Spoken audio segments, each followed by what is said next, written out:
I have a Weather King furnace here. This is another hack job.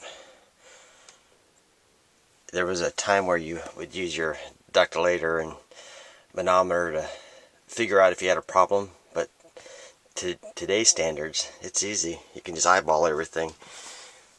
18-inch return on a 5-ton, panned off. The unit's strapped so the doors don't fit on right.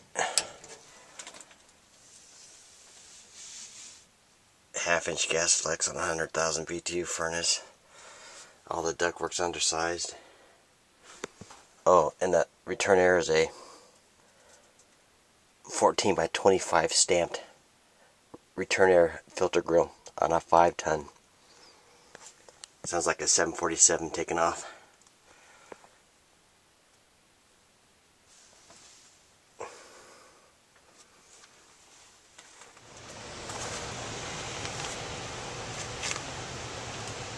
That's our return, 5 tons, 14 by 25.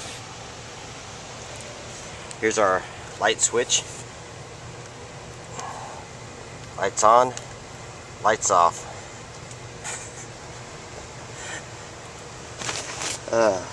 Man. And then this is you're looking at the panned off return. And I'm feeling air coming back through here. That's because the all-style coil is not mounted to the furnace right.